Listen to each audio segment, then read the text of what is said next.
Our guest today is Prince Olatunji Olusoji. He's a political socialite and a businessman, and is also a philanthropist. In fact, he's the one sponsoring our giveaway for today. So, yeah, and then he's also the senior special assistant to the Delta State government on special duties.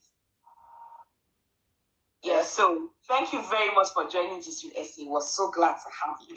So, let's get straight into the gist. Can you give us a brief background about yourself, sir? Yes. Yeah, my name is Prince Olatunji Olusoji. Yeah, I was born in Warri many years ago.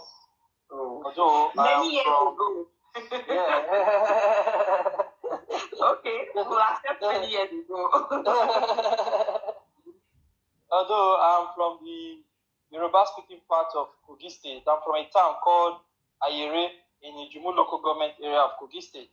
But my mother is from Delta. But my mother is from Delta State.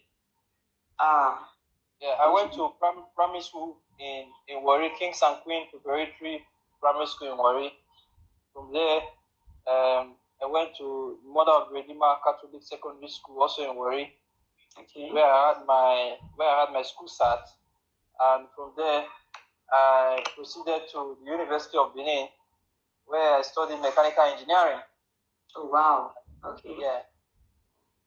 And ever since then, I've been into private business and a little bit of politics. Since after graduating from school. Okay, you studied engineering, so why politics? Yeah, my entire life itself, I would say, has been a life of service. Someone who has always been willing to serve my people. Has always been willing to be there for the people at every given point in time. Like you will agree with me, the main aim of politics is service to your people. Yes, so my entire life has been about service to my people.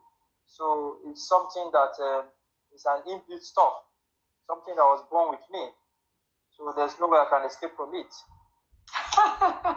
That's good to know. So how is the lockdown in your area? So far so good. Our people have been complying with the lockdown order put in place by the state government. Okay, that's very... The compliance level, the compliance level is quite commendable. Wow. Even though we can record some skirmishes. Some skirmishes in some area, which is not peculiar to our state alone.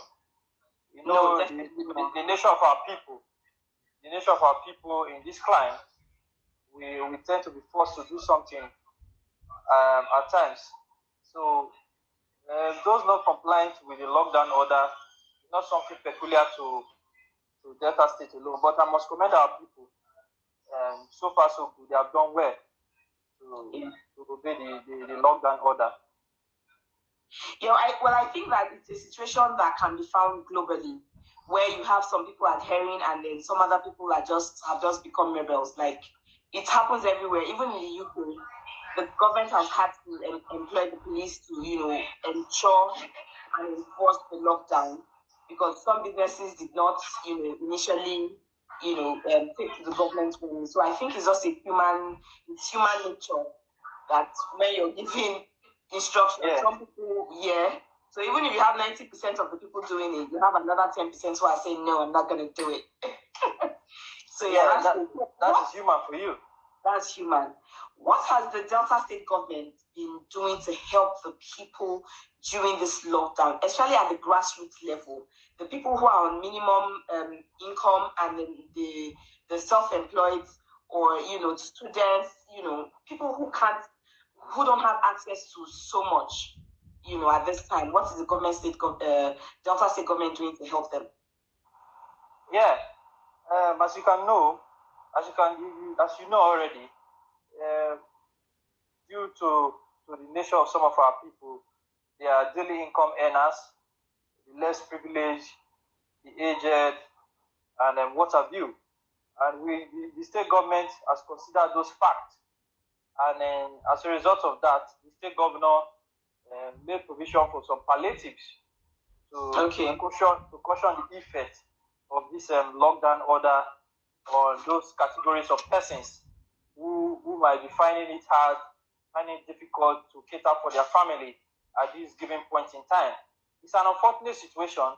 Nobody envisaged COVID-19 and nobody prayed for it. But we found ourselves in this situation.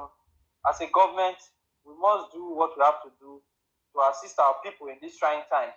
And so the Delta State government has made provisions for palliative. A food bank was set up by the Delta State Governor, Senator Dr. Arthur Ifeanyi Okowa. The food bank was set up in Asaba, where for the past days, I can confirm to you that food items have been going around to different local government areas, where in turn, from the local council areas, the food is thereby distributed to villages and communities and small hamlets to reach out to daily income earners, the less privileged, the aged, and what have you in the community. And then I will tell you categorically that mechanisms were put in place to checkmate those items in order for it not to be politicized, because the governor made it clear that it's not a political affair. The food bank that was set up for all Deltans, not for some particular set of persons alone. No party politics should be involved. That is why committees were set up, made up of president generals of some communities, women leaders, youth leaders, religious bodies, and the traditional rulers of some places, so as to monitor the distribution of these items, so that you get to the grassroots, the main people who need these things. Because in some places, you find out that people who are not supposed to fall in these categories, because of greed, they will come out for these items. So that is why we put in mechanisms to check some of these menace, so as not to abuse the process. Wow, I must really commend the Delta State governor, because I'm hearing this for the first time. I had no idea that anything like that had been done or is going on in Delta State. So yes, I'd like to say thank you to His Excellency, the Governor of Delta State, for that, for being very thoughtful, putting the people in mind. That's the true characteristic of a very good leader.